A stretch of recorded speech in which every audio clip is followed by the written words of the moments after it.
Kamere, c'est un politique. Moi, j'aime toujours dire qu'il est un politique inné. Et il y a une édition de mon journal où j'ai écrit Vital Kamere, leader mal compris.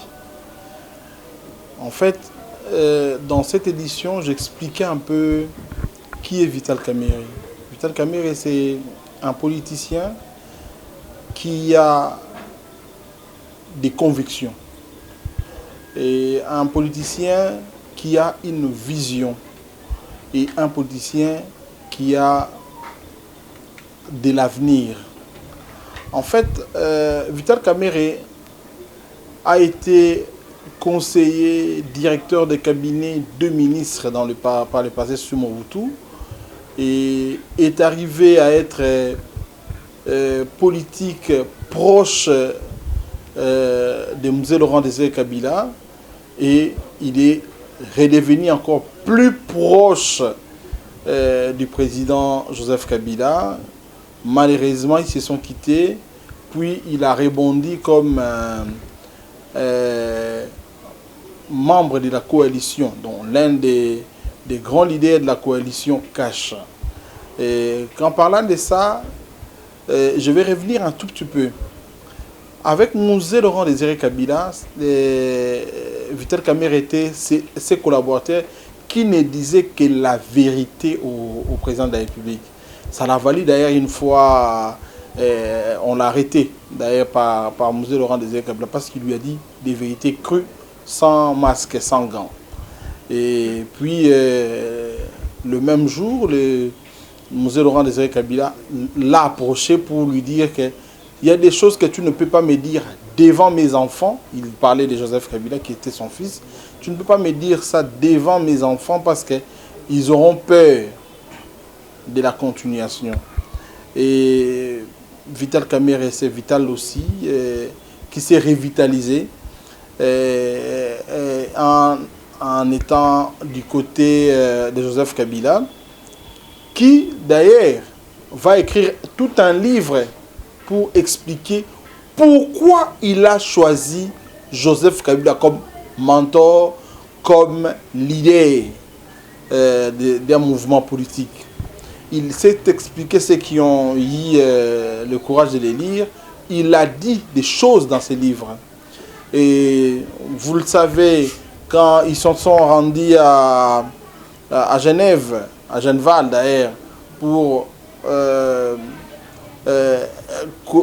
créer une coalition anti-FCC, Vital était l'un des leaders majeurs qui s'est désolidarisé de la Mouka traditionnelle qui avait, après moi j'ai appelé bien ça mouvement des 7 patrons, et pour faire un ticket gagnant à côté de Félix Tshisekedi pour avancer ensemble et comme ça jusqu'aujourd'hui. Mais il y a une chose que j'aimerais bien dire à tout le monde. Vital, c'est monsieur qui a toujours eu une longueur d'avance en termes de réflexion, a choisi Tshisekedi et aujourd'hui est mal aimé par le camp Tshisekedi. Voilà. Pourquoi il est mal aimé? Parce que c'est ce monsieur, dans ses convictions, il a toujours dit des vérités. Quand il est convaincu de quelque chose, il te dit. Et parce qu'il est ambitieux, il est ce qu'il est, Vital.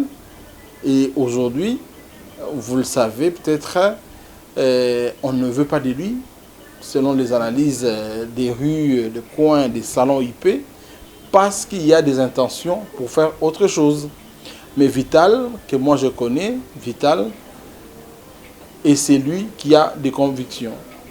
Et je crois qu'au moment opportun, il va parler de sa vie politique ou de son avenir politique. Je sais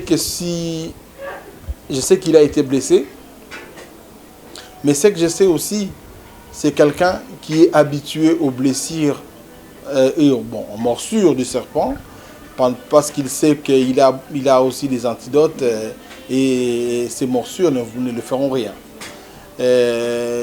Aujourd'hui, à l'ère actuelle, tout le monde pense de l'avenir politique de Vital. Va-t-il quitter l'Union sacrée pour rejoindre un autre ou pour créer un autre regroupement politique? C'est possible, mais je l'ai dit, peut-être que connaissant l'homme, il sera serein et vous allez le voir au Palais du Peuple, il sera toujours en bas pour défendre ses électeurs de Bukavu, qu'il aime bien, qu'il les chérit beaucoup, et il va continuer la vie politique normalement. Bon, il y a beaucoup de bémols dedans. Aujourd'hui, je sais qu'il s'est plus rétracté à sa famille parce qu'il s'est dit à qui faire confiance. Cette question lui revient peut-être beaucoup. À qui faire confiance? Parce que tous ceux qui nous entourent, est-ce qu'ils ont ma vision ou ils ont la vision de leur ventre? Cette question, il va se les poser beaucoup parce qu'il s'est dit, si Kabila qui a donné tout à certains politiques, on l'a trahi, est-ce que moi, peut-être qu'il n'a jamais donné quelque chose de grand aux politiques actuelles, à la classe politique actuelle, est-ce que j'aurai quelques politiques qui seront loyales, qui me seront loyales? Ça, c'est une question politique qui vaut tout son pesant d'or. Bon.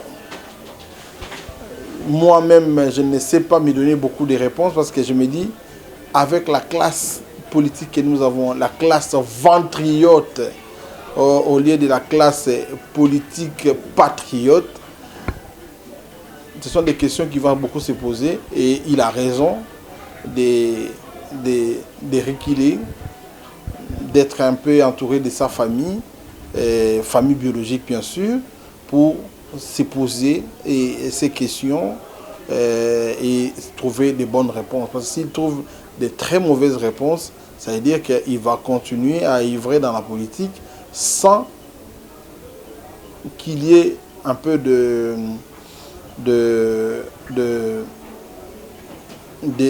politiques loyales autour de lui. Ça, ce sont beaucoup de questions, beaucoup de réponses, beaucoup de questions qui doivent se poser et beaucoup de réponses qui doivent se donner. Vital de lui-même, c'est quelqu'un qui n'a jamais, qui ne se contredit pas. Si il allait basculer à l'opposition, il avait beaucoup de choses à reprocher à la pétition qui a été introduite contre sa personne. Dans son discours de démission, il allait beaucoup évoquer des choses. Mais sachant qu'il n'a pas évoqué, je crois qu'il reste un peu stable. Il reste encore dans l'Union sacrée et il a encore beaucoup de choses à donner à l'Union sacrée. Il a beaucoup de choses à donner au chef de l'État. Mais moi j'ai peur. Ma crainte est que la réaction que j'ai entendue du président de la République, le président de la République apparemment, il se pose aussi des questions. Est-ce que Vital sera encore avec lui? Et bon, c'est son point de vue, mais c'est un point de vue que je ne partage pas. Le président de la République, c'est l'homme le mieux informé de toutes les questions de la République. Vous voyez, c'est l'homme le mieux informé de la République. Si le président de la République dit que je n'ai pas cette information, c'est remettre en cause même l'existence de la République démocratique du Congo, ou la République de l'État congolais. En fait, le président de la République, il est informé parce qu'il a reçu Kamere avant la rentrée parlementaire. Ils ont échangé lors de la réunion interinstitutionnelle. Donc, il savait quelque chose. peut-être que moi, je peux être d'accord avec lui quand il dit qu'il ne sait pas interférer. Parce qu'interférence, ça veut dire aux pétitionnaires, bloquez-moi tout ça, je ne vais pas entendre ça. Il ne veut pas se comporter à un dictateur et à celui qu'on appelle un père fouettard. Il s'est dit, bon, ça, c'est votre institution, faites ce que vous voulez. Hein? Mais en sa qualité de régulateur ou du bon fonctionnement de la République, il a été informé. Il le savait. Sinon, disons-nous que les services ne fonctionnent plus. Bon, je ne sais pas beaucoup. Moi, j'entends aussi ça. J'ai vu les députés et sénateurs de l'IDPS s'est déclaré favorable à la révision constitutionnelle, dit que Camille serait en blocage, je ne sais pas en quoi, parce que Camille c'est une personne, un individu, une voix, et je ne crois pas qu'il serait en blocage ou consort, mais revenir, bon, nous devons nous dire une chose d'abord.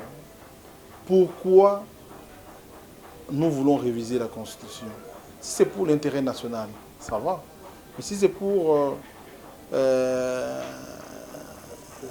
les intérêts des individualités, bon, la Constitution est révisable, hein, mais il y a